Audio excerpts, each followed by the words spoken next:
Session resumed. Mr. President, may we once again recognize Senator Ping Lacson to sponsor the budget. Yes, the sponsor, Senator Lacson, has the floor. Thank you, Mr. President. The proposed new appropriations for the Commission on Human Rights for fiscal year 2020 is 863,138,000. 830 million for the human rights proper, and for the Human Rights Violations Victims Memorial Commission, 32.8 million pesos. Thank you, Mr. President. Mr. President, to interpolate, we recognize Senator Bongo. Senator Christopher Go is recognized. Mr. President, will the gentleman from Cavite yield to a few clarificatory questions? Willingly to the distinguished gentleman from Davao and the Republic of the Philippines. Mr. President, how much of the 863,138,000 will be used by the CHR for the investigation of all forms of human rights violations involving civil and political rights? Around 50 to 75 million pesos, Mr. President. Thank you. Thank you for the clarification, Mr. President. How much of the 863,138,000 will be used by the CHR to provide legal measures, legal aid, preventive measures to the underprivileged Filipinos residing in the Philippines and abroad whose human rights have been violated or need protection? Just to give context, Mr. President, a significant portion of those families affected by the drug menace are OFW families. These families have been telling us that the fact that this administration is taking a hardline stance to address the age-old drug problem is good for them, as they know that finally the government is stepping in to stop this menace. This is one of the reasons why the President is favored by Filipinos abroad. Hindi mababayaran ang lungkot sa mga nararamdaman nila na nagtatrabaho sa abroad. Kaya kahit na po malayo sa kanilang mga pamilya, kailangan nilang maghanap buhay, pero meron po silang peace of mind kasi nakakalakad po yung kanilang mga anak sa gabi, nakaka-uwi mula sa pag-aaral, nakaka-uwi mula sa kanilang trabaho. Ang akin lang po, ayokong masira ng droga ang mga pamilyang ito. Even just one broken family due to drugs is one too many. Thank you, Mr. President. With the data you've given, will be utilized to protect our countrymen from human rights violations. Mr. President, allow me to show a short video clip to depict the current situation of the menace caused by the illegal drugs. 4 na taong gulang na batang pinatay ng kanyang sariling ina. Mister, pinagpas ng ulo ni Mickey. Napupuyo sa galit ang pamilya na pinaslang na dalagitan ng investigation ng tatlong batang anak ni Estrella matapos nagsasaksakin ay ahasang umano ng pagkakas ng ito at ang ulang na nawalan nila sa kanilang pamilya. Pinagirabilang ng sabay ka na sa aking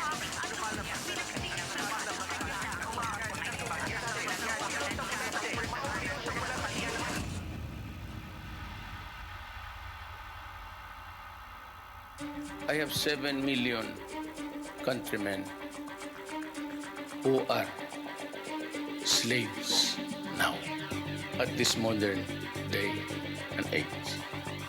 They are slaves to a drug shop. 3 taon na nang mailuklok si Rodrigo Duterte bilang pinakamataas na pinuno ng Republika ng Pilipinas. 3 taon na rin kung gumugulong ang pinaigting na kampanya kontra illegal na droga. Sa kabila ng kaliwat ka ng batikos na inaani ng kasalukuyang administrasyon sa loob man at labas ng bansa, paano nanatiling matigas ang Pangulo sa pagsugpo sa illegal na droga? Ako po si Alex Santos Ang inyo pong mapapanood ay ang mga totoong kaganapan sa likod ng mga balitang ating natutunghayan. Lagyan mo lang isang addict dyan sa pamilya. Tapos na yung pamilya na, it would be hell for them. Tumawag po yung assistant purok ng area na ito. At ang sabi ko doon sa amin is may taong lasing na may hawak na baril. Pagdating ko namin dito sa area na to, nakita ko namin isang tao na may hawak na bata at hawak-hawak niya sa kanang kamay yung baril.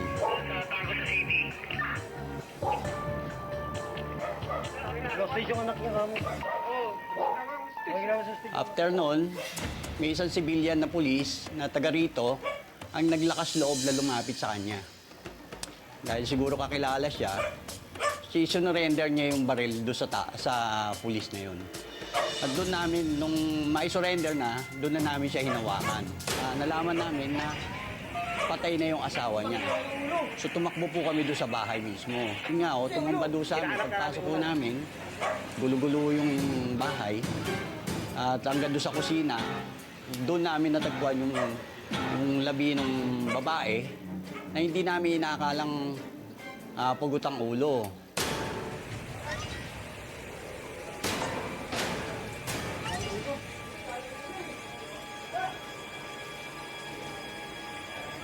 Ito yung ulo niyan.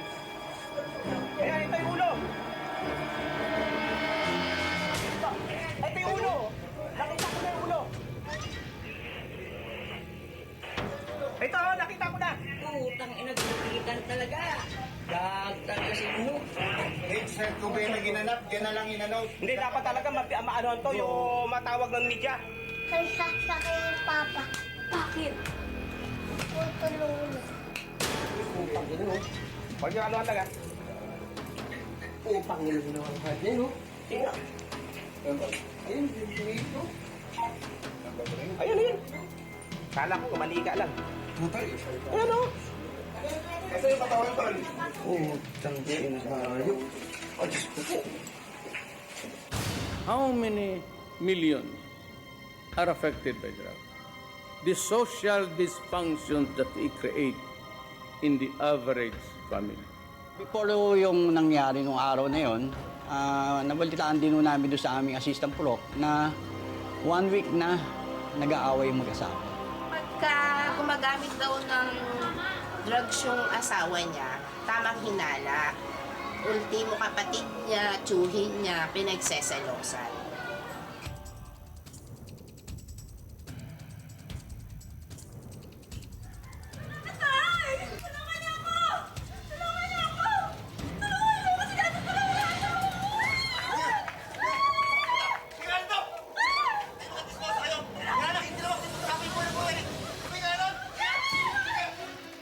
One time, pumasyal siya dito na ang dami niyang pasak at saka basag yung ilong niya. Pinali daw siya ng isang pat. Nakikiusap siya sa akin na magtago daw muna siya na kahit ilang araw lang.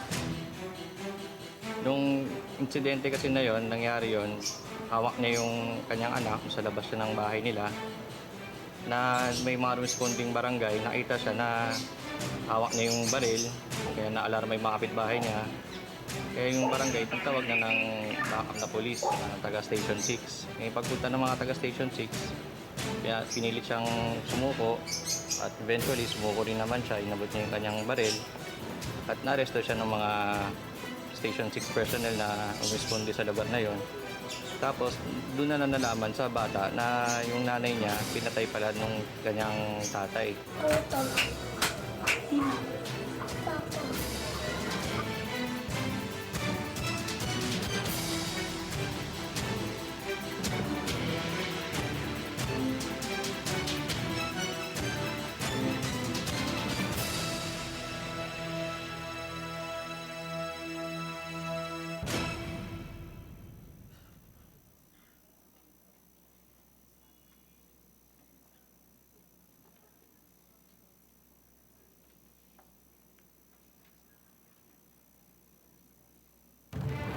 Is it wrong to say, if you destroy my country, I will kill you?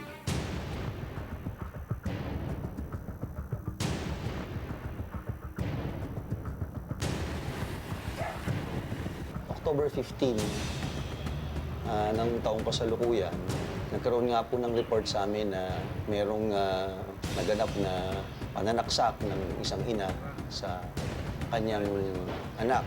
Ang sabi po niya sa akin, ang natatandaan niya ay umihi siya.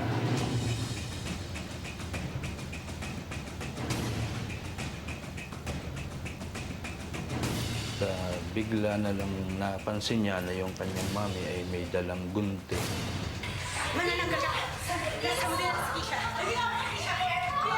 At bigla na lang siyang pinagsasaksak ng gunting. Habang tumatakbong palabas ay hinahabol ng saksak ng mami ng gunting. Nakaupo na nga po yung bata, nakaganon na. Sinasaksak pa ng gunting dito sa bato, kaya ang daming tama niya dito, tsaka sa mga braso. Akala ko nga po normal ng away lang ng mag-ina yun. Lumabas ako ng bahay, nakita ko nagmamadali lumabas yung nanay. Yung nanay nagmumura na, impacta ka, nananggal ka, ganun po yung sabi.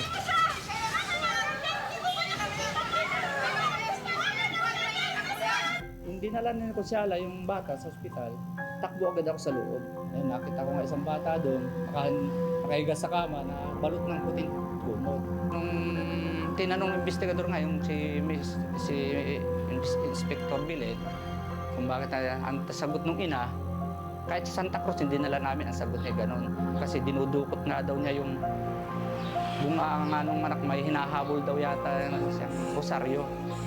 Kung hindi daw niya natanggal yun, mamamatay siya. Sabi nung bumubulong sa kanya.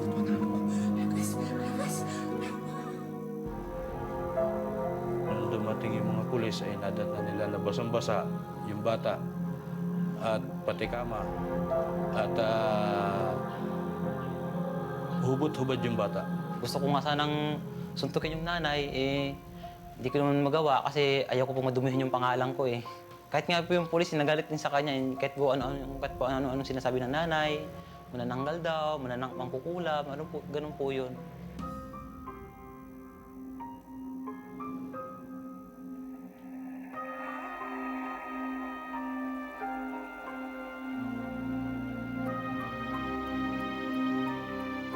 Alam ko talaga that mag-survive ko yung bunso ko. Hindi ko alam kung ano may nangyari na gano'n. Kasi hindi ko alam eh. Alam ko yung ano ko. Alam ko yung mga bata mo.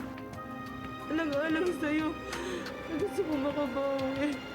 Anong pagkakamali ko gusto kong ayusin. Alam niya na ayaw ko kayo na masasaktan. Walang kapatawaran ang ginawa niya para sa anak ko. Kung kinakailangan gawin ng Pangulo natin na ilabas siya sa kulungan, ako mismo ang papatay. Kahit paano sabihin, hindi ko siya kayang patawarin.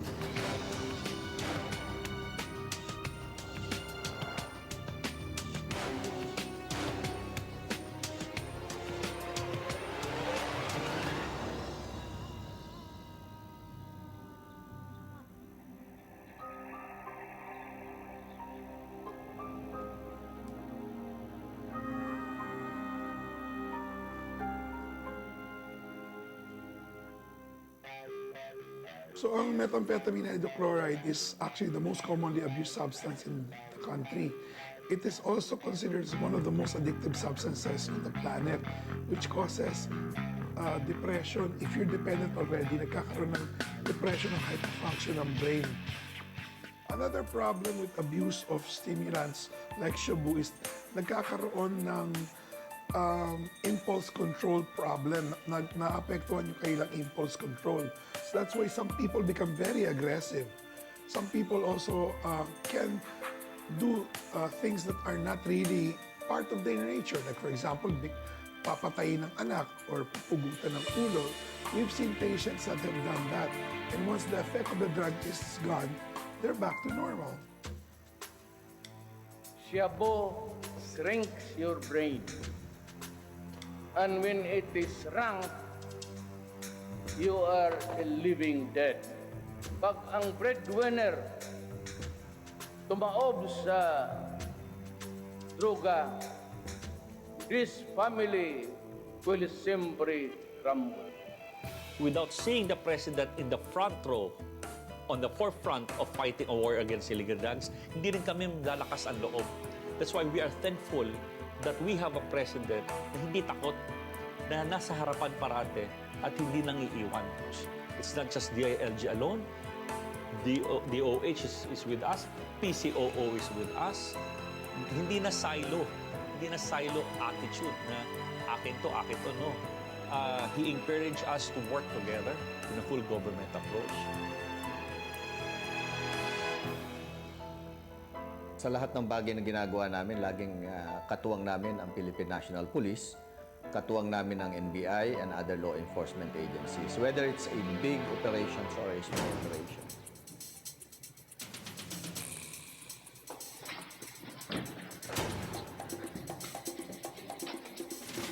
Mula noong inunsad ni Pangulong Duterte ang kampanya laban sa illegal na droga noong 2016, nung siya ay naupo, ay nagkaroon ng malaking pagbabago sa buhay ng mga pamilyang Pilipino. In fact, sa pinakahuling survey ngayon, ang sinasabi ng SWS, 82% ng mga Pilipino natin ay satisfied at naniniwala dito sa kampanya natin laban sa illegal na droga. Kasi yung paggamit ng illegal na droga at yung krimen ay magkatuwang o magkaugnay. So, ngayon, nakakalabas na mga kababayan natin sa kahit sa anong oras ng gabi. Maaari silang lumabas, walang nanggugulo sa kanila. At malaya sila nakakagalaw. Mula sa noong 2016, ang total crime volume ay 580,000 mahigit. Noong 2017, ito'y bumaba na sa 520,000 crime volume. Pagdating ng 2018, nasa 492,000 na lamang. Itong 2019 ngayon, na malapit na rin tayo magtatapos, ay nasa 300,000 pa lamang na level. So, makita natin na talagang pababa ng pababa ang bilang ng krimen dahil nasugpo na natin ang paggamit ng illegal na droga.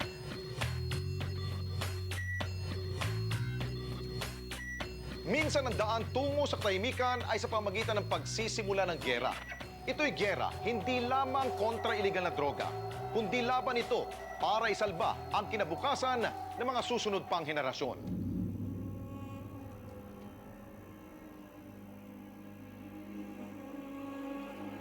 Malaking nagbago ngayon sa lugar namin. Wala yung mga drug.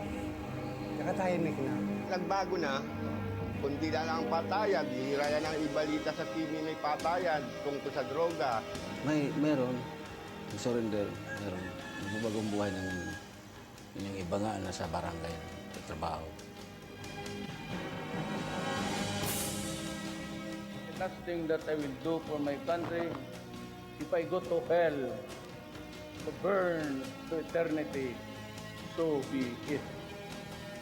Kung if you want me hang or face a firing squad, I will be happy that I die for the next generation of Filipinos so that they have a comfortable life.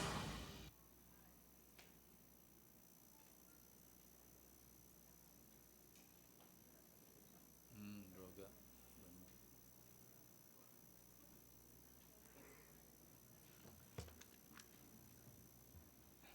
Mr. President,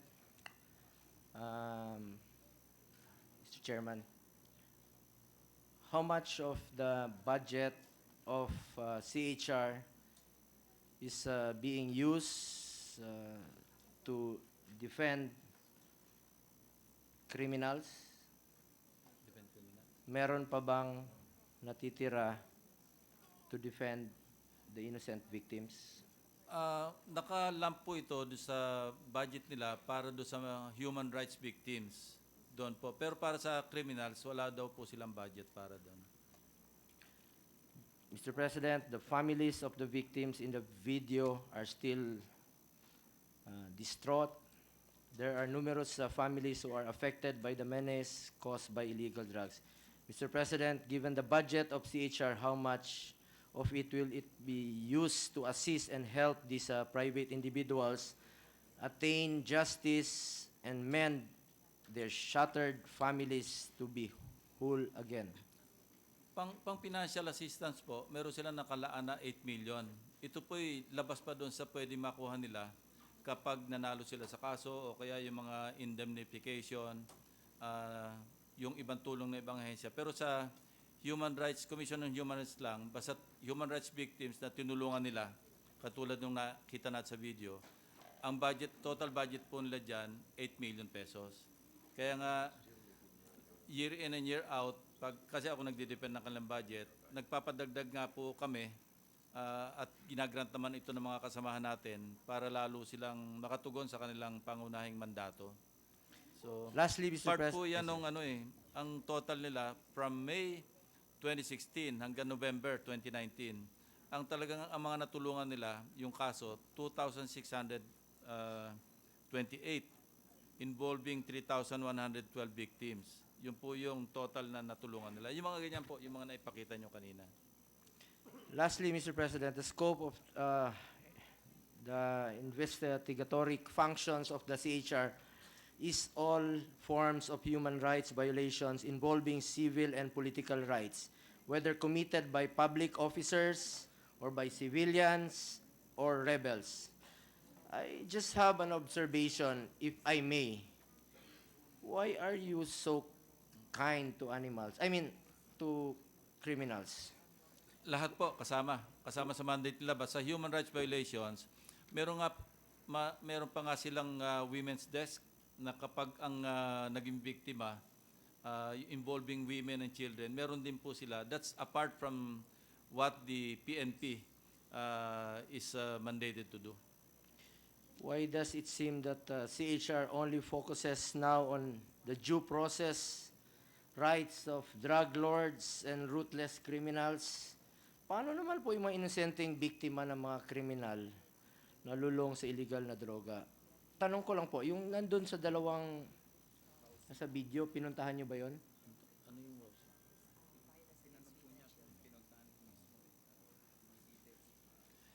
Ang problema po nila, hindi masyado na-highlight sa media kapag siyempre inaambisigan nila yung mga ordinary cases na ang na-highlight siyempre pagka violation ng police, inimbisigan nila. Yun naman ang ewan ko ba't ang media mahilig pagka police ang na-involve, yun ang na-highlight na mga na-news. Pero lahat po inimbisigan nila. Kaya nga po meron silang datos dito. Ayan po, at may mga detalye naman po ito. Mas gusto nilang ipakulong yung mga pulis hindi kaysa naman po ipakulong ganun. yung mga kriminal. Hindi lang po nabibigyan ng attention sa media. Pero ang attention po nilang binibigay, whether police yung involved o ordinaryo o kaya kriminal, ganun din po ang attention. In fact, yung sa yung bombing sa cathedral sa Holo, inibisigan din nila, pati yung Zamboanga siege noon, inibisigan po rin nila yan. Sayang kung pwede. Saka may nabigyan sila mga financial assistance yan ng mga victims. Kung pwede lang sana magtanong ng diretso sa inyong chairman. Pwede po yan. Pwede tayong ba? magpa-suspend kaya ng rules sa kung gusto po ninyo. Kung hindi kayo satisfied sa sagot ko, pwede pong sagutin kayo ng diretso ng CHR. One question only. Kindly suspend. Mr. President, there's a motion to suspend the rules to allow the chairman or the head of the commission, the CHR, Commission on Human Rights, chairman to respond to the queries of Senator Bong. Go. Well, we don't normally do so, but if there is no objection, then you may do so. Motion is to suspend the rules for a question on the chairman of the CHR. If there is no objection, you may proceed with the question. To Chairman Gascon, isang tanong lang po. Anong mas importante sa inyo? Buhay ng inosenteng Pilipino o buhay ng mga kriminal? Sangayon po sa mandato ng Commission on Human Rights, ang tungkulin po niya ay karapatan po ng lahat. Ibig po sabihin, ang mga biktima po, may mga karapatan po sila, pero maging mga salarin, mga suspected criminals, sang-ayon po sa ating Bill of Rights, ay meron pong minimum treatment required. At yun po yung aming sinusigurado sa aming mandato na ipaalala sa law enforcement agencies na dapat pangalagaan ang mga biktima ng krimen, pero dapat rin siguraduhin ng law enforcement na sinusunod ng batas sa pagtrato po ng mga preso. Don't you believe, Chairman, that when you commit a heinous crime, you have given up your rights? You have given up your human rights? Your Honor, Mr. President, according again to our Constitution, all persons are guaranteed rights to due process. So if there is a crime, definitely the state must move in to punish the criminal. But that criminal must be punished because we are a state and we are a system of laws. That criminal must be punished in accordance with the rule of law. So the answer is in the negative in my question. Yes, Your question is Honor. simple.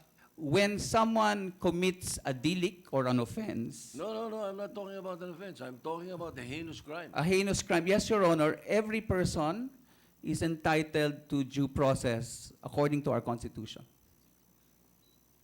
Unfortunately, I do not share your thinking. Senator Go, proceed. Mr. Chairman, papansin ko lang mas hinahabol nyo yung mga law enforcement agencies tuwing meron silang napapatay na mga kriminal.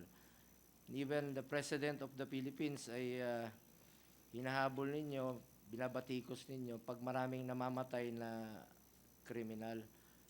Bakit hindi nyo muna pagtuunan ng pansin naman po yung mga katulad nito, mga inosenteng naging biktima ng karumal-dumal na krimen dahil sa drugs na yan, yun naman po ang habulin ninyo at bigyan ninyo ng pansin.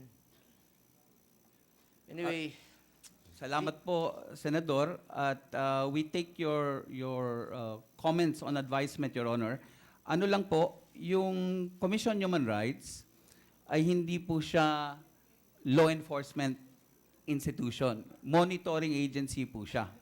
Ang aming pakay ay mapaalala sa ating mga partners sa gobyerno, ang law enforcement halimbawa, na ginagawa po niya ang kanyang maaaring gawin sa ngayon sa batas. Ngayon po, yung mga biktima po, kung meron pong mga biktima na kaya po namin, maabot po namin, ay ginagawa namin ang lahat para matulungan sila. In fact, hindi ko po alam kung sa particular na kaso pong itong pinakita nyo, pero marami pong mga nasa serbisyo ng amin Women's Rights Center ang mga victims of domestic violence under our VAUSI law, yung Violence Against Women and Children.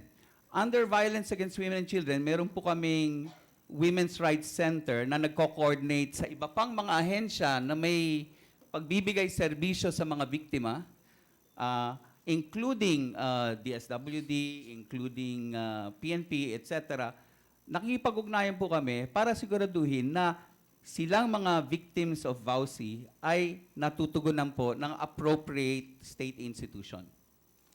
as of today, do you have any data on how many families or individuals have been victimized by suspects under the influence of drugs? Your Honor, siguro yung data na yon available po yan sa Philippine National Police po, Your Honor. Of course, we have constantly been requesting for information and data from our partners in the police so that we can, of course, do our part. Did you conduct any investigation relative to these crimes? If yes, how did you effectively address this problem? Should these cases be brought to our attention, we send out our investigation teams. Then they conduct investigations with the victims, question and answer, and submit a report.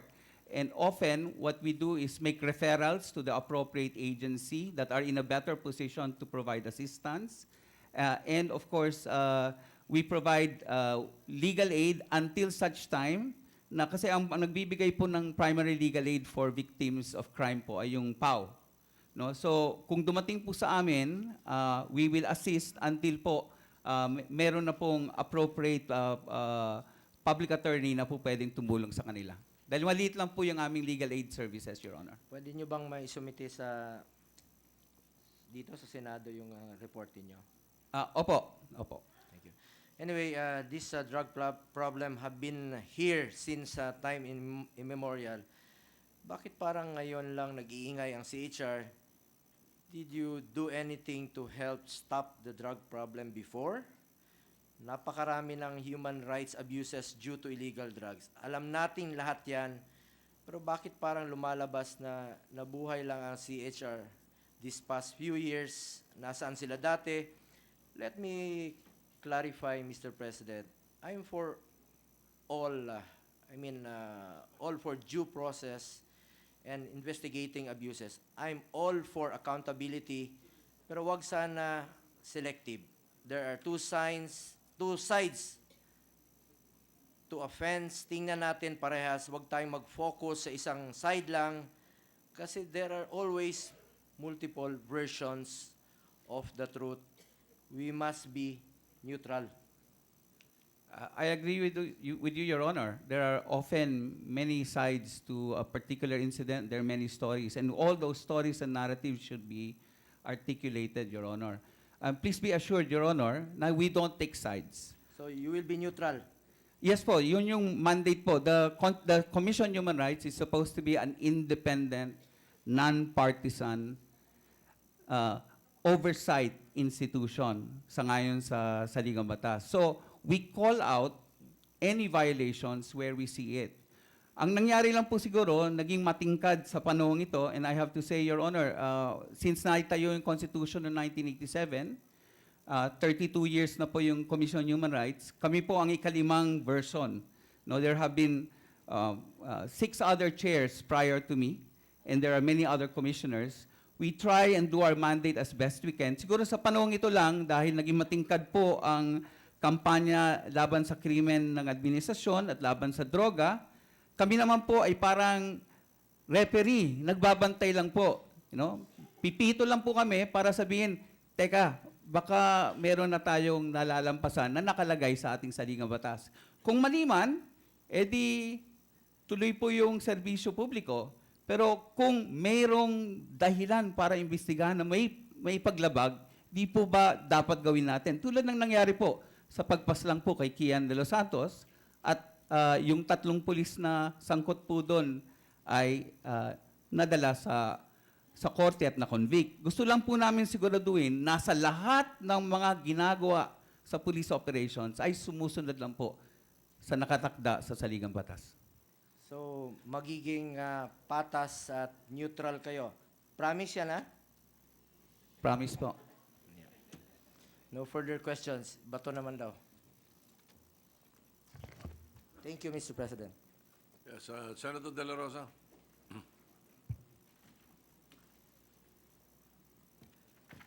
Thank you, Mr. President.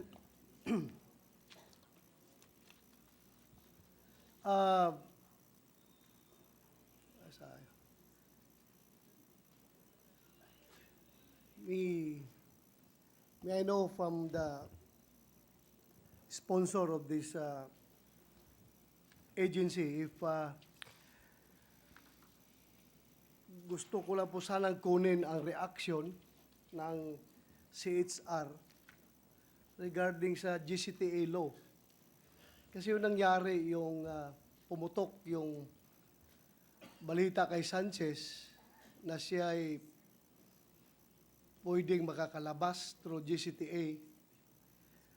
Gusto ko lang sanang malaman, Mr. Chairman, anong opinion ng CHR nito, granting, this is quite a hypothetical question, granting that the law was not faulty, the implementation of the IRR by the Bucor was religiously done, and as a result of that, Sanchez was about to be released.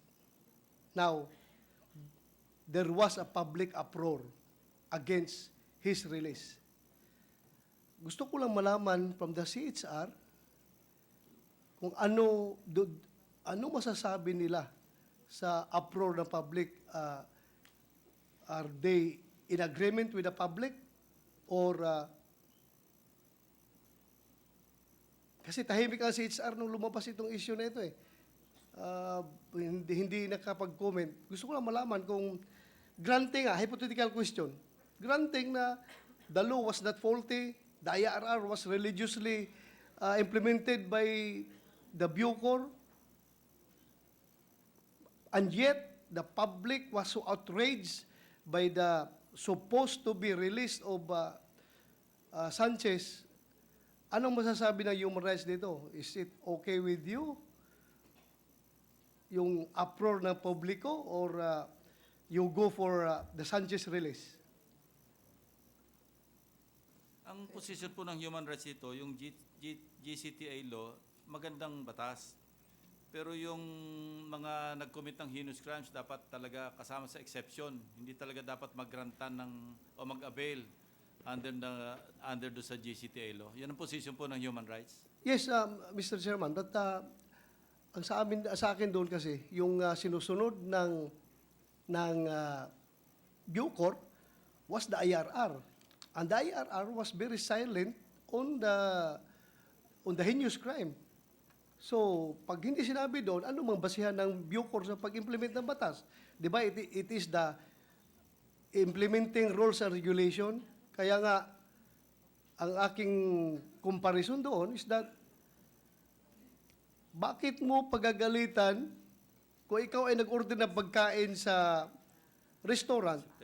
Bakit mo pagagalitan yung waiter na nag-serve lang ng pagkain? Dapat kasi hindi masarap ang pagkain, dapat pagalitan mo yung chef.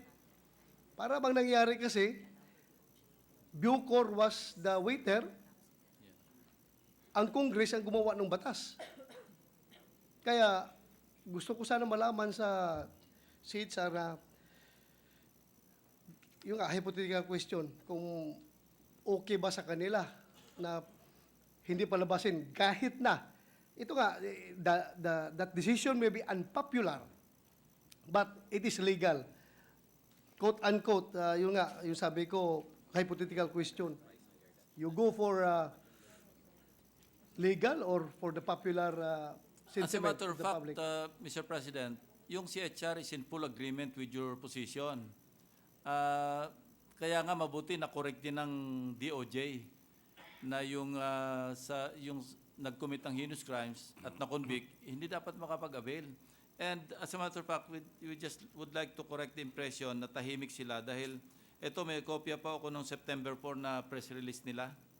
Ayan, kinokondem din po nila yun tungkol sa 10592 at sinusuportahan nila yung posisyon nyo mismo ngayon. Yan ang kanilang posisyon na sinusuportahan. Thank you naman, Mr. Chairman. Baka hindi lang po natin nabasa sa dyaryo, baka napalagay sa malapit sa obituary. Pero naglabas sila ng ng kalatas tungkol dito. Well, just hypothetically, Your Honor, so the CHR does not believe in the human rights of Sanchez? Yeah. Dahil kinondemn nila eh. Ang position po nila, Mr. President, is dapat talaga hindi kasama yung mga katulad ni Mayor Sanchez na makapag-avail under the GCTA law. Therefore, they agree na nawala na yung human rights ni Sanchez nung siya ay nag-commit ng ganong heinous crime. Kaya hindi siya dapat mag-avail.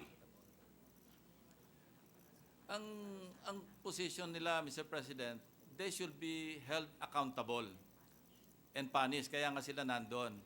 Pero they still maintain na tao pa rin yan, maski preso, may human rights pa rin. Kasi andyan pa, tao pa rin. Yun ang position nila, Mr. President. It's contrary Kaya lang, to may what limitation you kasi read. It's unlike contrary to what you read. No, unlike do sa position nila na hindi sila maka-avail, may limitation yung kanilang ini-enjoy na human rights kasi hindi sila maka-avail do sa provision ng GCTA law. No, but the question of Senator De La Rosa is what if he was eligible and all the Qualified. And qualified, the GCTA and everything, computation is correct and all of that.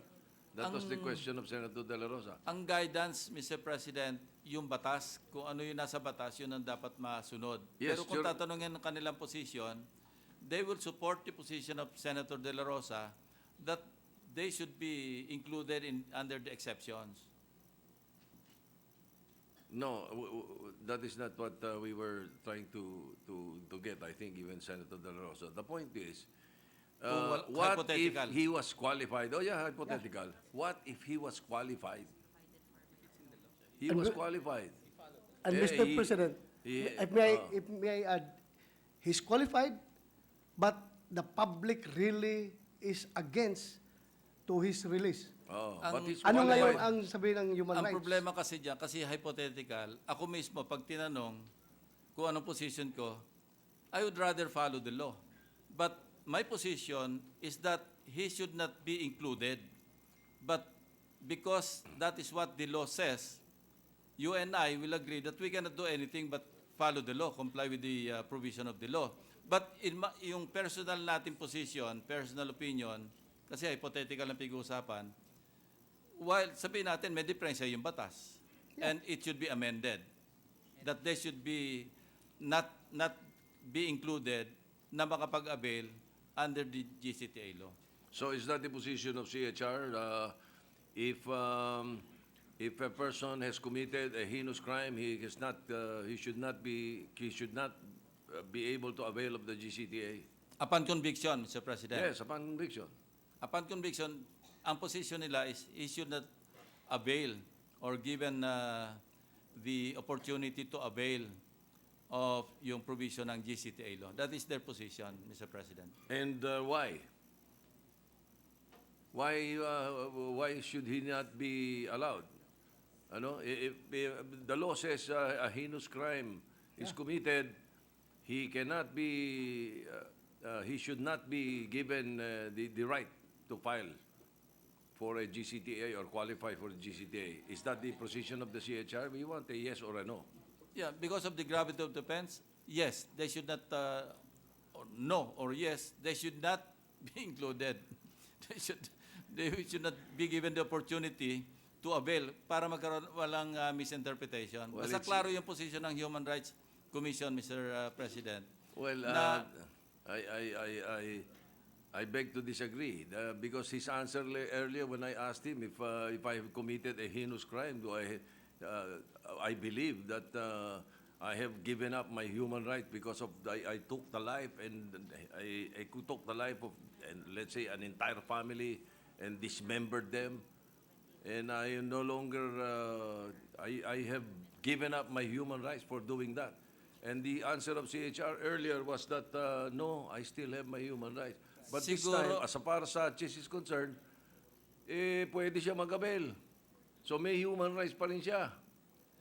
Not to that extent, Mr. President. Probably, yung sinasabi nilang may human rights pa rin, kapag kinatay sila sa loob ng kulungan, wala naman tayong death penalty, baka yun ang sinasabi nila na pati yung mga conditions nila, living conditions, para bang dapat yung mga basic human rights. Or, kung halimbawang pinatay doon, sa loob ng kulungan, na walang justifiable reason, baka yun ang sinasabi nila na entitled pa rin sa human rights. Pero, kung ang pag-uusapan GCTA law, they're in full agreement. Punish them to the hilt. Wag sila maka-avail, wag na sila makalabas. I-serve nila talagang full term yung kanilang life imprisonment. So are you satisfied, Senator De La Rosa? Not so much, Mr. President. Mr. President, I just don't want to, for the Hindi, human rights Mr. President, halimbawang, okay, si Sanchez, hindi maka-avail talaga ng, yun ang posisyon ng human rights, hindi maka-avail. Dapat hindi maka-avail. Pero merong prison guard, ginutom si Mayor Sanchez, hindi pinakain ng 100 araw, namatay. Ang posisyon siguro nila, kasama sa human rights pa rin Mayor Sanchez yon. And may kasalanan dapat yung prison guard na gumutom sa kanya para mamatay siya. Kasi kung wala na siyang human rights, hindi natin papapanagutin yung prison guard na nag-abuso. Yes, I definitely agree with you on that certain situation, Mr. President. But ako lang, please don't get me wrong. I am for death penalty. Gusto kong patayin yung mga drug lord, bitayin yung mga drug lord, sorry for that, mabibitay yung mga drug lord para hindi na sila makapaminsala pa ng mga kinabukasan ng kabataan. But, ito Mr. President, ang akin lang is, kaya ako tinawag sa human rights, I had enough of personal experiences with this heinous crime convicts. Alam ba nyo, sa loob ng Bilibid, yung pinakamagaling na mga leader doon, magpastor-pastor, ay mga heinous crime convicts at talagang nagbagong buhay sila. Kasi tayo ngayon, binago natin yung batas. Kinurek natin ng DILG at ng DOJ yung IRR because of the public uproar. Dahil nag-react tayo doon sa reaksyon ng mga tao. Pero actually, I am not the author of that law, pero alam ko, ang intensyon ng batas na yon is everyone yan, everybody is qualified. Alam kong yun ang intensyon nila. Kaya lang, nag-react ang mga tao, kaya ito tayo ngayon, pinapabago natin yung IRR. Pero ako, paano na lang yung tao na nagbagong buhay sa loob ng kulungan? Hindi na natin sila pwedeng bigyan ng second chance. That's my point. That's my point. Ang aking insistence sa death penalties, mahinto kaagad yung grabe yung droga. Binabaha tayo ng droga. Pero since wala tayong death penalty, kung nagbago yung tao, bakit hindi natin bigyan ng second chance? Ang dami tao nagbagong buhay doon sa loob ng Bilibid. Sa totoo lang, marami nagbagong buhay doon. Pero because of public uproar, na-politicize yung issue, ito, winala na natin yung GCTA, which, the purpose of which, yung intention of that law was to give lahat na sana ng tsansa ng second life. Yun lang aking comment dyan. Sana hindi nyo please don't get me wrong. I am for death penalty, but kung walang death penalty, at nagbagong buhay yung heinous crime convict, by all means, dapat bigyan natin ng second chance of life. Second chance to life. Kasi nakita ko talaga how they reform themselves. Kung hindi nyo nakita sa loob ng Bilibid, ako, nakita ko, I have had enough experience with them. Yun lang sa akin. Kaya marami ngayon ang umiiyak sa loob. Sir, gaganda na sa ng buhay namin. Kahit na bago man lang kami mamatay, makatikim man lang kami ng fresh air sa labas ng Bilibid. Pero ngayon, nawala na yung GCTA. Wala nang kwentang buhay namin. You should be appointed the next CHR chairman, Mr. President. Well, I could be the most effective and efficient CHR chairman kung bigyan niyo ko ng tsansa. Thank you. Pero with or without public uproar, ganun pa rin ang posisyon. Kasi may kasabihan tayo na yung water cannot rise above its source. Kasi pag may batas, maski ano pang opinion natin, susunod pa rin tayo sa batas, Mr. President. Yes, Mr. President, pero sige na lang. Mahaba pa yung napakaliit na budget ng human rights, pahabain pa natin ng ganito kahaba. Sige, can I proceed to my next question, Mr. President? Yes, Mr. President. Yeah. Last August 27, 2019, the Senate Committee on Public Order and Dangerous Drugs, chaired by this representation, conducted a public hearing with regard to the spate of killings in Negros Island. During the hearing, the CHR representative, Attorney Ordon, is he around? Yung RD ng Region 6 ninyo? Regional Director. Regional Director? Region 7, wala dito? Wala. Stated that the CHR has started its own investigation with regard to the killings. May we know from the good sponsor if the CHR concluded its investigation? What are the findings of CHR, if there's any?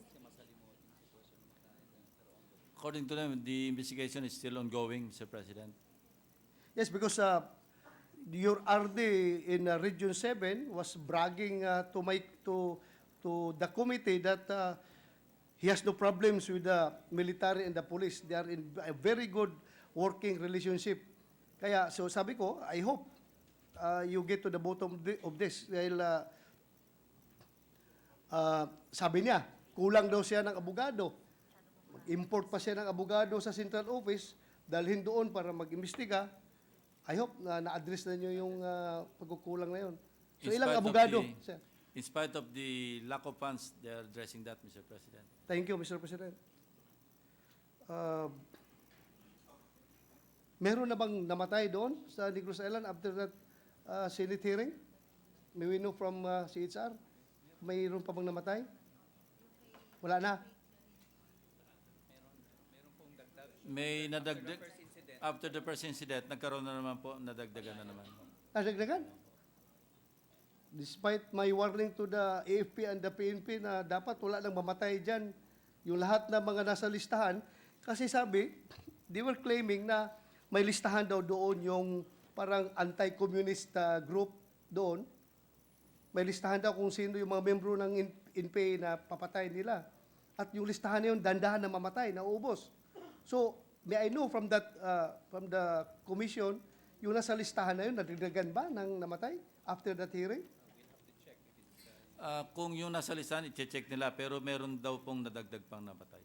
Tapos, we also conducted a national inquiry for human rights defenders kasi maraming itong mga red tagging nangyayari all over. So we're actually trying to find out how extensive the situation is. So,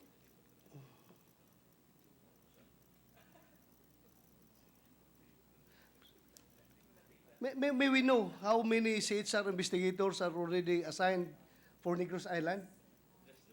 Kung nadagdagan ninyo? One in Negros Oriental and then one in Bacolod. Merong isa sa Negros Oriental, merong isa sa Bacolod, Mr. President.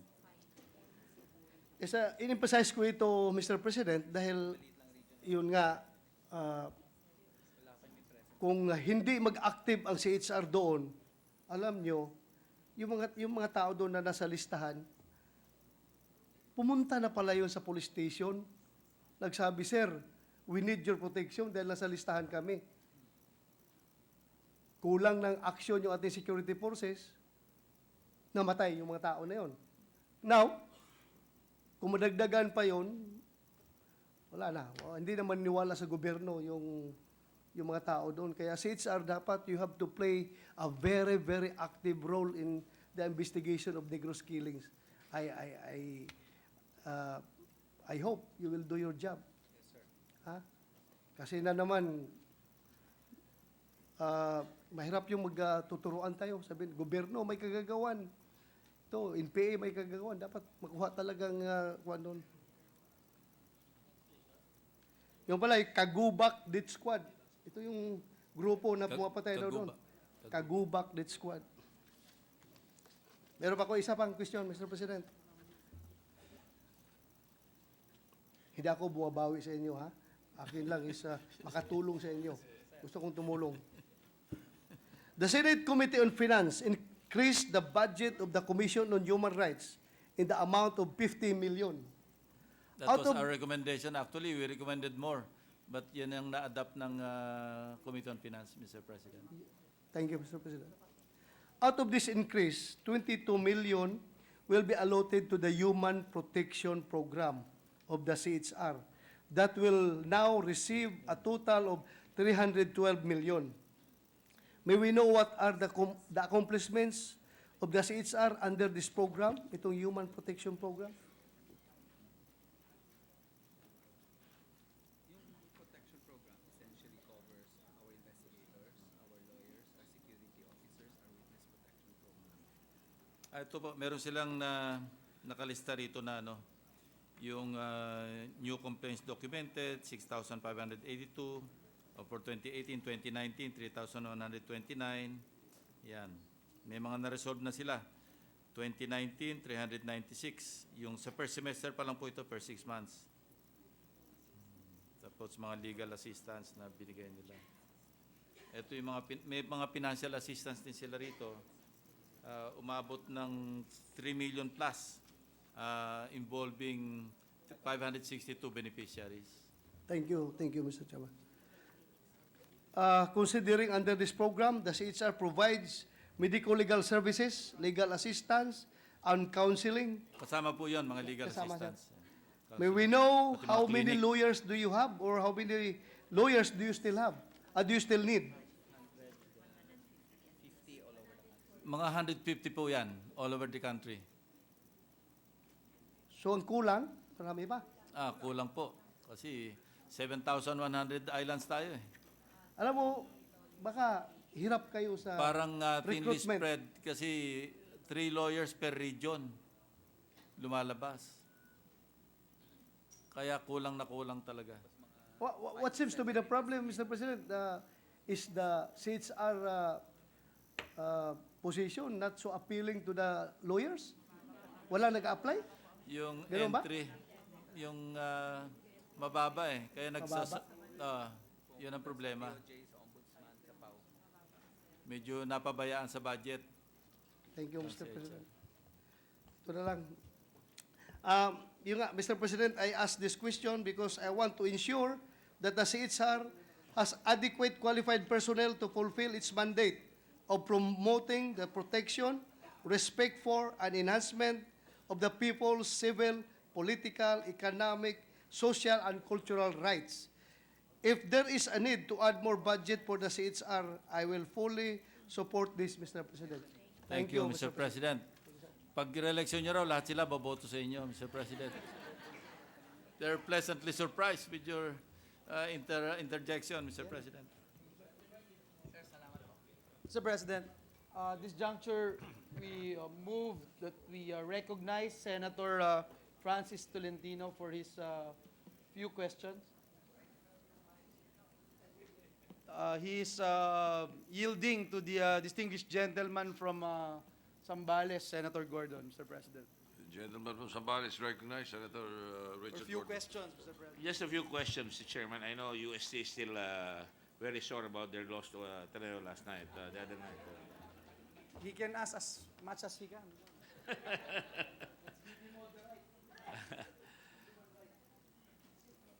No, we did not commit any human rights abuse, Your Honor, with the UST players. Anyway, Your Honor, with the permission of the President and with the permission of the good sponsor, may I ask a few questions, sir? Willingly, Mr. President. Thank you. This is just a few questions, mostly common sense, actually. The Human Rights Commission is a guardian of against abuses of constitutional rights about individuals that are being abused or killed or imprisoned. And we get a lot of flack from all over the world because of that. We in the Senate, we take a very independent view of that. Certainly when we're attacked by other legislators, we get very upset because most of the time I think they're being goaded by certain personalities to make an attack. Not to protect the administration, but I just feel that we are independent of any other country. And if we do that to the United States, if we do that to Europe, there will be an awful lot of instances where we can go against them as well. But only because we're a small country that has very limited economic clout, it will not get the headlines. Would you agree with that? Yes, I agree with that, Mr. President. Now, having said that, Your Honor, there are things that, however, that I think we can win. I know that there are many things that are happening in our country, and if I may request the President to please chastise my inaanak, the Majority Floor Leader, to keep quiet, I would be appreciative, Your Honor. You see, we value human rights here. Having said that, Your Honor, we can actually concentrate on certain things. Sometimes there is the general tendency on the part of our armed forces, our police, to be very defensive when people are killed. I don't want to go into that because I don't want to make it appear that we're raising our seat here. But I do take exception to the fact that this representation counts the number of killings, especially by motorcycle riding gangs. And I can tell you that today, 408 has been counted. This is just media, sir. Media, radio. We don't ask the police because I think the police has a lot more in terms of motorcycle killings, and we're not even counting crimes. Yes. So I take umbrage about that because I think the people have a right to be safe when they go out. Their belongings, their purses, that's the very least. No? But to be killed, judges are killed. Sometimes even teachers are killed.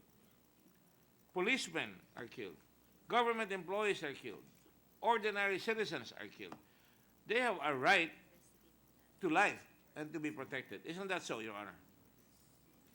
And having said that, if they have a right indeed, shouldn't we bear down on the fact that a law has been created, and again, I'm going to, at the risk of being accused that I'm trying to peddle or my bill, no? Which I think makes an awful lot of sense. The bill has been approved even before the close of last year's Congress, and we're now almost Christmas, and the LTO has not acted on it, and I've already warned them. In fact, I'm going to subject them to possible blue ribbon investigation if they don't act. And since that time, scores of people have been killed by motorcycle riding gunmen. What is the position of the Commission on Human Rights on this? Because I hardly hear them. They continue to investigate vigilante killings, Mr. President. In fact, they have a figure here, 1,083, from May 10, 2016 to November 2019. So it's even bigger. Over 3-year period ito. Over 3 years. Well, yeah, I suppose that's correct, no? Because we have over 400. No? But does the Human Rights Commission ever take it up with the authorities instead of talking about, you know, there's always these killings that are being perpetrated at Commission? I think and I don't get me wrong, I am amazed at the fact that our people take in a lot of killings of alleged drug perpetrators, and frankly, they don't care. The ratings of the president remain high. But those are small folks, drug pushers. We don't see big drug leaders being killed. And yet, ang lakas pa rin ng Pangulo, which is perhaps he's saying what people want to hear. Do you get that impression, sir? Probably yes, Mr. President. Now, at least insofar as drugs is concerned, the president succeeded in telling the whole country that drugs is the enemy and we have a war on it. He describes a war. A war is a license to kill enemies of the state in a war, right? And I don't think, although war is being utilized, there is no common enemy that we can see. There are striated, dispersed individuals called drug lords who peddle, or for that matter, even kids who have no income will be victims of this war. Sometimes they will be killed, and I'm glad that it was the committee of Senator Lacson who was able to solve that problem on that young man who was killed in Caloocan. Kian de los Santos. Kian, and people have been arrested. Convicted already. Yes, convicted. And to me, that is a point upon which I would address myself to the Human Rights Commission, that if you press a little harder on getting a little more evidence and getting the trust of the people instead of being regarded as a talking head for the opposition, and I don't think you are that, but you're beginning to have that because they're getting data, and sometimes human rights organizations who peddle themselves as international humanitarian organizations, it's a license to attack and viciously savage our country's reputation. But it has been proven na kung meron tayong mga tao na maghaharap ng testimonyo, mahuhuli natin yan. At pag nilabas natin ng ebidensya, mahuhuli. I think the Blue Ribbon investigations have been, the staff and the whole Senate have been exemplary in making sure that we get people as high as immigration commissioners who are now in jail, even smugglers, or for that matter, even a couple of colonels who are now on the lam, tumatago because sila ang pinagbibintangan na nahuli namin na naglabas ng madalaking droga doon sa Cavite at saka doon sa customs. But we were able to generate evidence against them. But I don't see that happening in the CHR. You investigate, pero wala ata kayo nakukuha testigo. Because masyadong natatakot ang tao na baka papatayin sila. Hindi ba dapat manindigan ang Commission on Human Rights? Papanindigan namin yan pag lumapit kayo. We will support you. We will get the Senate to support you. Para sa ganon, talagang there is a rule of law that is ongoing. Di ba? Or am I being naive? Well, they have their own witness protection program, and they provide assistance, even financial assistance and other resources. This is apart from what the DOJ has, under the witness, yung WPP ng DOJ. But it seems that you have to try harder. You know, one time you were here, I just become the Justice Committee Chair, and you had all these people covered in their faces, no? That's incendiary, as far as I'm concerned. Because when we had a witness here against the prisoner, against prison officials, they came here, we provided them with bulletproof vests. And they came out, and this is an encouragement to people that if they come out, they will be protected by the government. Wouldn't that be a better procedure, Your Honor? I don't know, maybe there's something incendiary about covering heads as if may mga descamisados na pinapatay, as incendiary as that, or for that matter, people in masks, no? Yung fear factor pa rin, talagang when it comes into play, medyo mahirap talaga mag-convince, Mr. President. Yes, sir. You took the words right out of my mouth. I was heading towards that. Because aren't we encouraging the fear factor even more? Aren't we going to the schools and saying, we created a democracy, everybody has a right to be protected, and the police, kung pinagbibintangan nyo ang police, they carry guns, as well as our military, but more so the police, they carry guns because we allow them to, because they're supposed to protect us. But when they violate the social contract between the state and the citizen, and they use the weapon to kill others, or for that matter, to intimidate others, don't you think that you can win little battles like that and then work up to an impression by the country na may laban pala? Kung paglalaban nyo, we cannot just sit and create a haymaker. Pero once in a while, if you do that and get a policeman na namarel o naglabas ng baril o nanakot at pinasok yung bahay na walang kwan, then you single that out and then you really come out with an investigation report. Hindi lang yung what is, I don't want to use a sexist remark, or I already did, a gender remark, na parang because yun ang tumatalab sa tao, hindi na tumatalab eh. That is what I'm worried about in this country. We cannot have a people that accepts killing as the solution. I want to be clear on that, four square. My father was assassinated. I could have killed the people who had him killed, and I knew them. But I took up law to be able to understand that. And to my mind, that is one of the things that Human Rights Commission must foster in the universities, in the grade schools, in the high schools. It's a long, long way around. But at least when you do that and let them know na kaya natin gawin yan, nalabanan natin unti-unti yan, I think that will be budget well spent. And I think that will change the mindset of people. Instead of going for the big time. You know, I take offense sometimes. One of our colleagues have been incarcerated. Initially, I was very supportive of her. But then, you know, when I get all the evidence sometimes, I don't want to put it out here. I think Senator Lacson knows what I'm talking about, and all the others. But, you know, I'd rather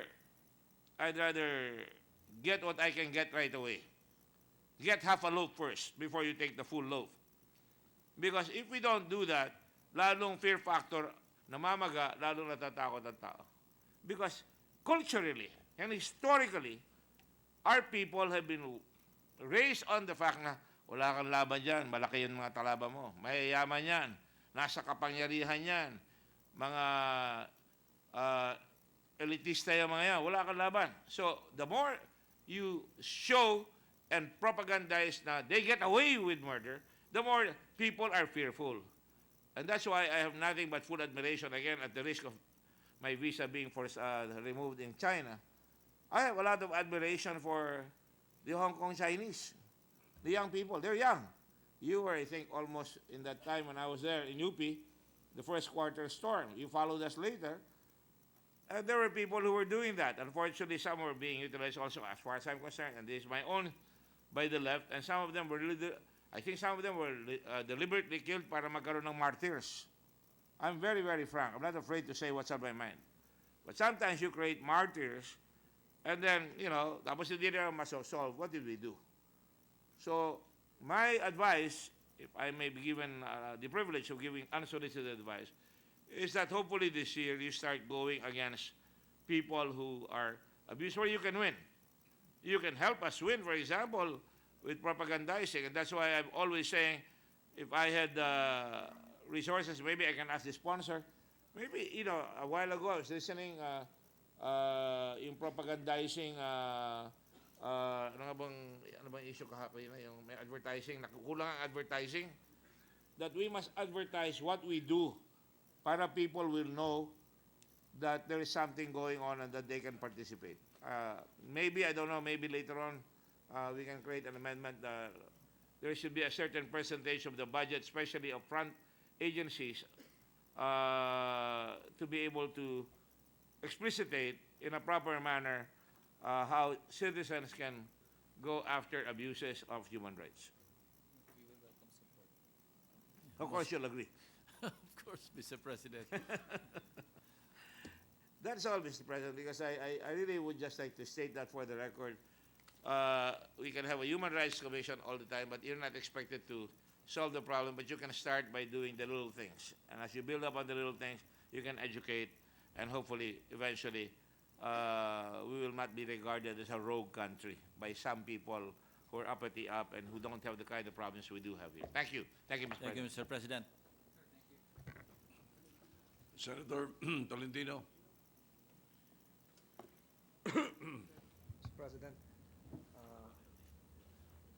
Mr. President, may I ask for the suspension of rules to allow me to direct my answers to the chair of the Commission on Human Rights and to alleviate our good colleague here from the vicissitudes of defending a human rights budget, Mr. President. Well, technically, the parliamentary status right now is that the rules are still suspended. So you may do so. We have not approved any motion to stop the suspension. Thank you, Mr. President. Ang tanong ko lang po sa kagalang-galang na Commissioner on Human Rights, ito po ay sa mga nakaraang araw, siguro po nagtataka rin yung ating mga kababayan, why is it whenever a human rights issue would come out in the press, there seems to be a proliferation of international NGOs trying to have their own opinions, trying to dissect the problems of the Philippines, and trying to promote their own ideas, whether coming from the West or from whatever source. Ang tanong ko po, diretso kay Chairman Gascon po.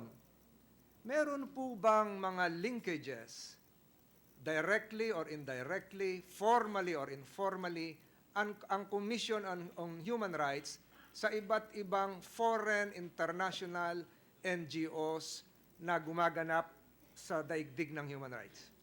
Sa international NGOs na concerned sa human rights, mas informal po.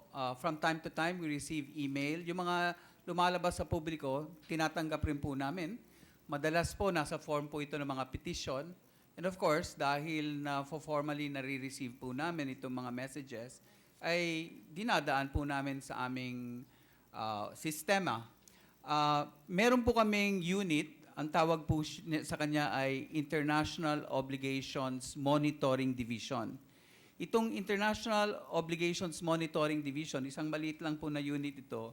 Actually, ito yung unit po na nagmo-monitor ng regular reporting ng Philippine government sa kanyang obligations under international human rights law. Dahil we have signed 9 of the 10 human rights treaties, and from time to time, we are asked to make reports.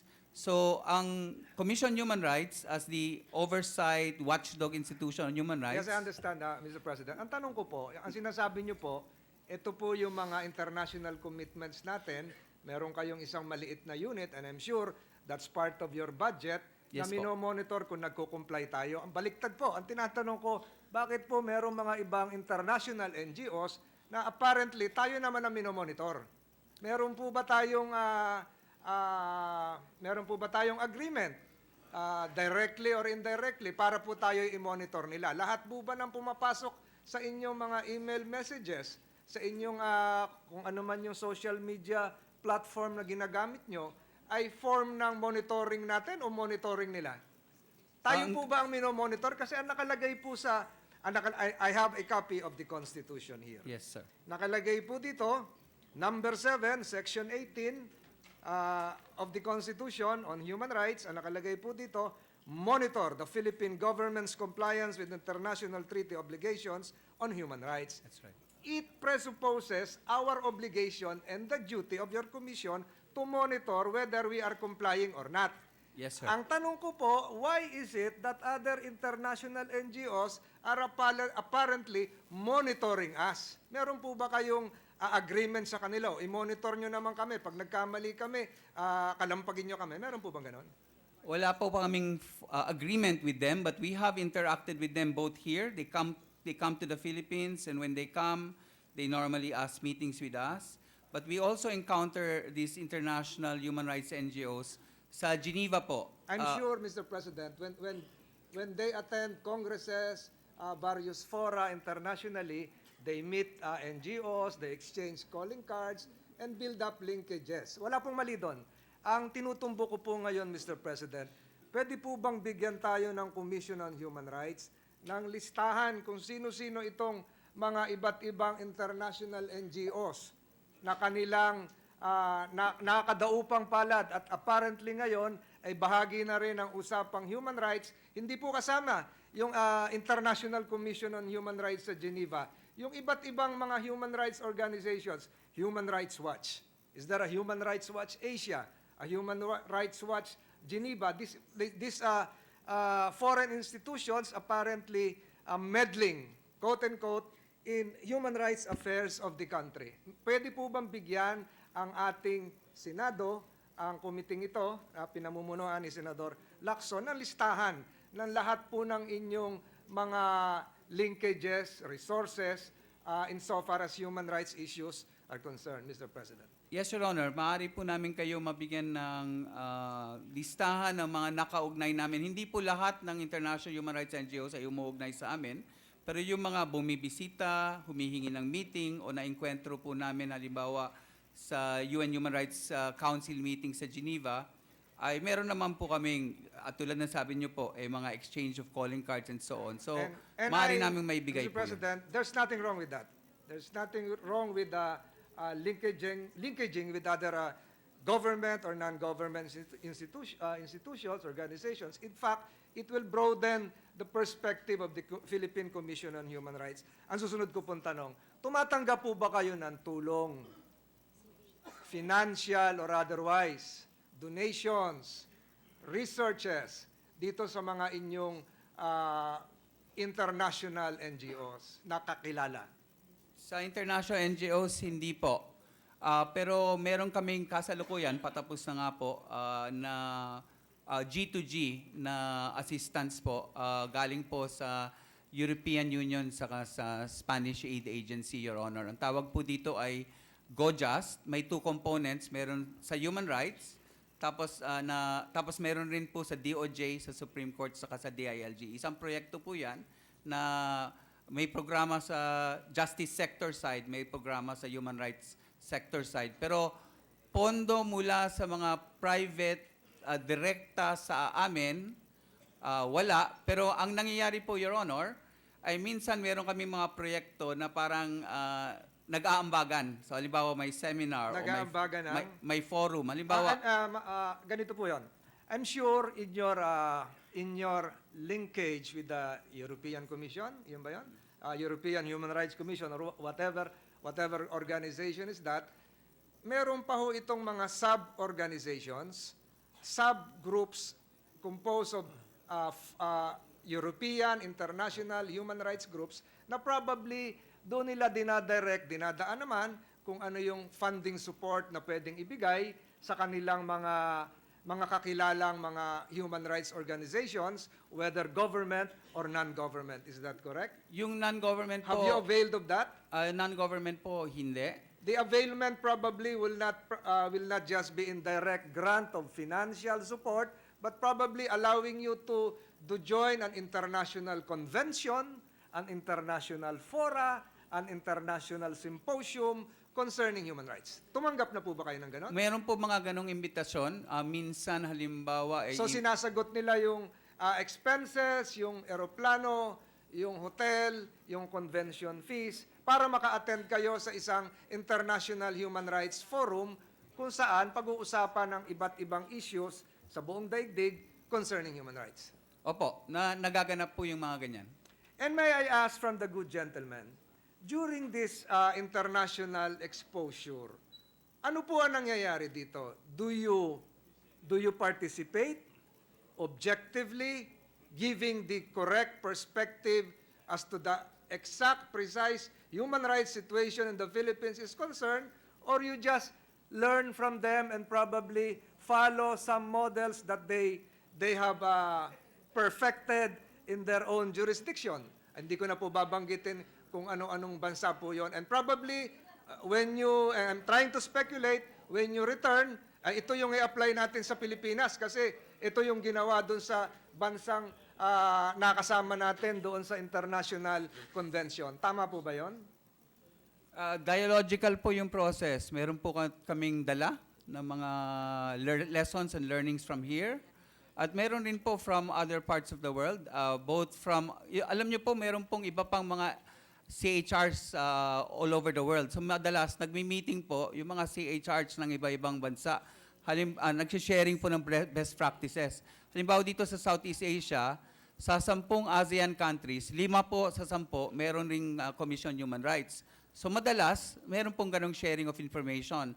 At from time to time po, meron rin pong mga human rights advocates at NGOs, human rights defenders, na private sector na dumadalo po sa mga meetings na ito. Salamat po. Pero nagtataka lang po ako, this representation, Mr. President, is really puzzled. A few months ago, September 24 to be exact, and this is on record, during the 42nd session of the United Nations Human Rights Council in Geneva, Switzerland, the Philippines, our government, your government, was hailed, pinarangalan, kinilala for its achievements in several crucial human rights fronts. The Special Rapporteur on the Right to Development, Saad Al-Faragi of Egypt, lauded the socio-economic achievements of the Philippines that uplift the dignity of the Filipinos, even as he emphasized that development is a pivot in human rights, promotion, protection, and fulfillment by the state. Apparently, Mr. Al-Faragi noted the lack of communications coming from your side in promoting, in projecting the positive aspects of the human rights situations in the Philippines. Ang lumalabas po, kayo pala yung may pagkukulang, bakit hindi nyo sinasabi na napakarami ng achievements ng pamahalaan? And to name a few, Mr. President, alam naman po siguro ito ni Chairman na bahagi ng kanilang trabaho ay yung sa Section 18 ng ating saligang batas, all forms of human rights, and I quote, under Section 1, all forms of human rights violations involving civil and political rights. How come?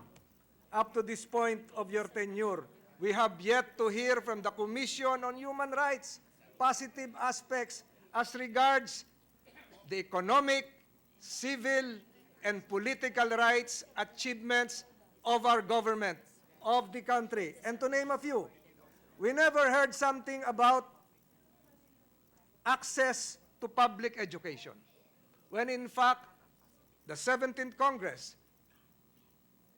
part of the 17th Congress is Senator Lacson, approved the Universal Education Act. That's a human rights achievement. We never heard something from you when Congress passed the Anti-Trafficking in Persons Act several Congresses ago.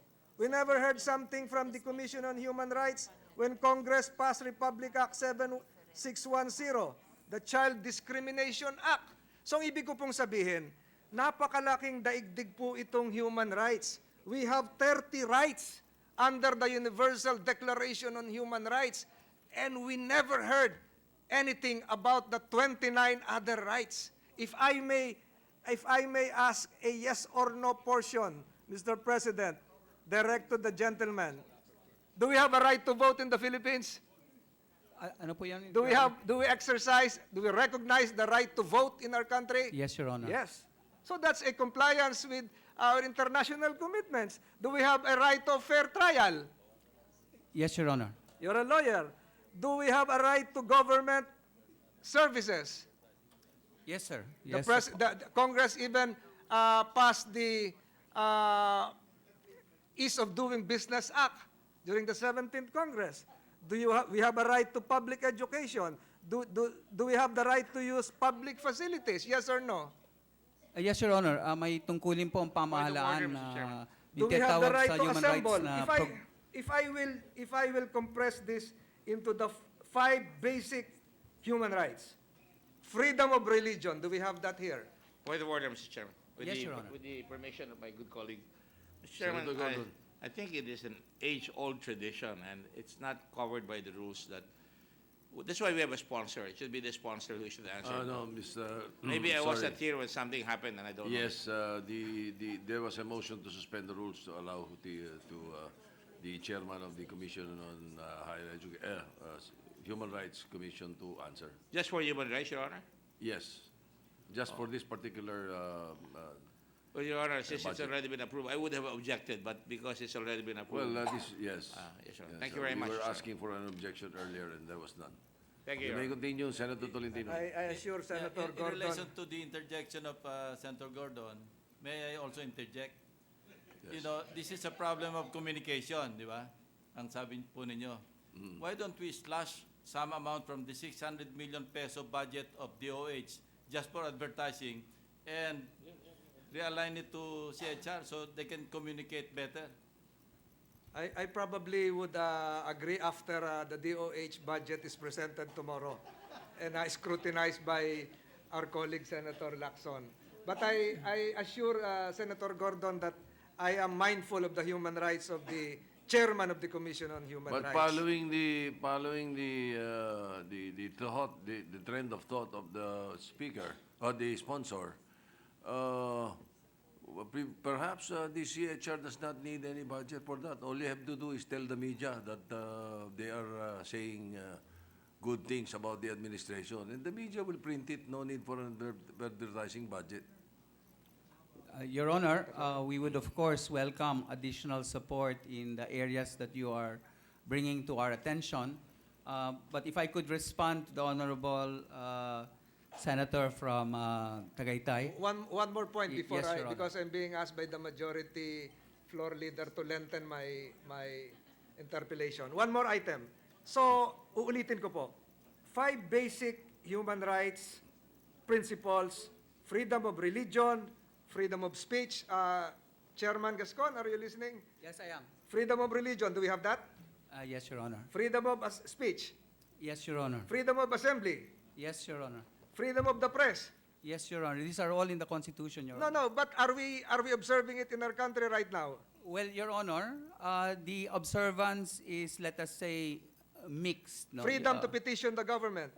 There are, of You course, can file an anonymous there are, complaint of course, before the ombudsman. remedies available, Yes, so and the citizens avail of them. what but we- I'm saying is this. Lahat naman po ito ginagampanan, siguro merong violations, katungkulan po ng Commission on Human Rights, kagaya ng sinabi ni Senator Lacson, bahagi ng kanilang tungkulin, and I quote, establish a continuing program of research, education. Education. Education is information, and information to enhance respect for the primacy of human rights. Ang hiling ko po sa inyo pong communications method, ay dapat ilabas nyo rin yung milestones natin sa human rights. Merong libreng edukasyon, merong libreng hospitalisasyon, at marami pang iba. Hindi po siguro mahirap yon, Commissioner Gascon. Ayoko nang pahabain ito at nakatingin na sa akin si Yes, Your Honor. Senator Subiri. But I am of the view that you probably would not just need a budget for communications, but you should probably project the right communications Yes, Your Honor. for our country. Yes, Your Honor. Salamat po, Mr. President. If I could just respond, Your Honor, yung mga sinabi po Okay. ninyo. In fact, sabi po ninyo, dapat po namin gawin at meron po kaming pwedeng ipakita sa inyo na actually ginagawa po namin. Kung titingnan nyo po closely yung aming Facebook page, Twitter, at iba pa, meron kaming isang programa at marami na pong lumabas na tinatawag naming social media cards. Ang tawag po namin doon ay OK cards.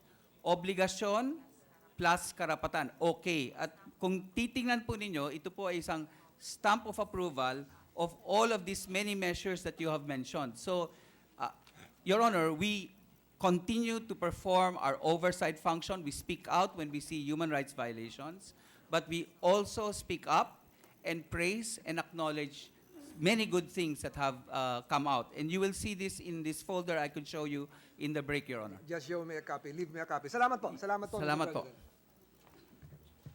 President. Joe Delita. Thank you, Mr. President. With that, no other member wishes to interpolate the budget of the Commission on Human Rights. I move- Before Yes, Mr. we entertain any motion to that effect, we would like to entertain instead a motion to bring back the rules Yes, Mr. before President. we turn out into a committee hearing. Yes, Mr. President. Actually, the amendment to the rules, the suspension of the rules was only for the Commission on Human Rights. Yes, Since we are yes, I know. terminating the budget on, terminating the budget of the Committee on, or Commission on Human Rights, we no longer are suspended. you are, We're no you- longer suspending our So rules. you're incorporating into the motion in your motion, Yes.